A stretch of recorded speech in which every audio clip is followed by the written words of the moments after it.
Hey guys, today I want to talk about the hip thrust, and the reason why I want to talk about the hip thrust is because an interesting study just came across my desk, and I thought it would be quite interesting to talk about it.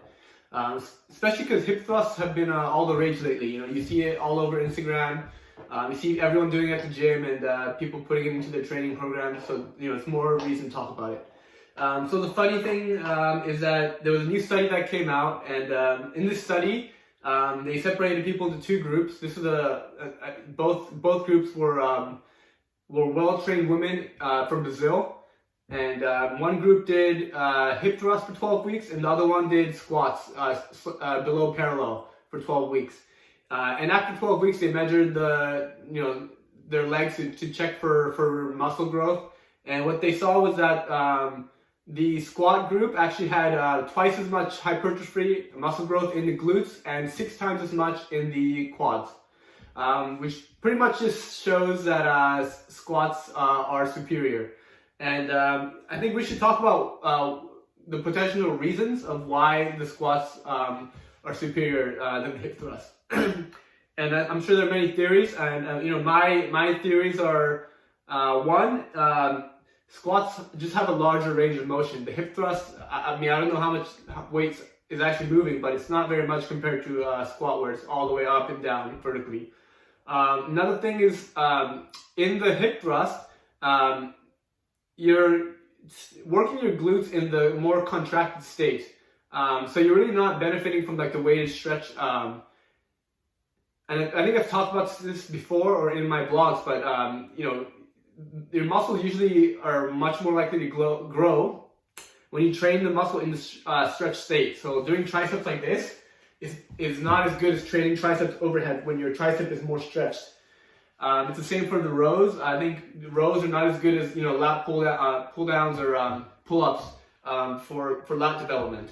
And I think the same for the hip thrust. Your glutes are already pretty contracted, right? Especially at the top, they're like peak contraction.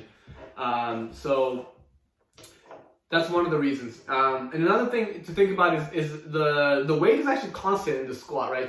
You're always going against gravity. Whereas when you're doing hip thrust, it kind of goes like a pendulum, right? And it's only really the heaviest you're going against gravity, like vertically, is when you're at the very peak, at the top of the movement. When your glutes are already shortened. So that's even more reason why it makes the hip thrust not that good of a movement for hypertrophy. So those are like two convoluted reasons that are connected, but I hope that explained it pretty well. And maybe we should talk about, should you still incorporate hip thrust into your workout, knowing this? And there's two benefits of the hip thrust, right, over squats. And the first one is isolation. So as I just mentioned, the glutes grew 2 times as much in the squat, but the quads 6 times.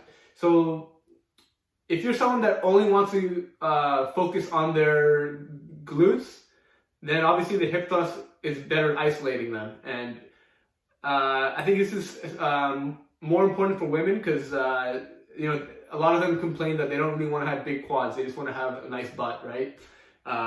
So maybe for women it's perfect because they don't have to worry about having big quads when they perform the hip thrust. For men,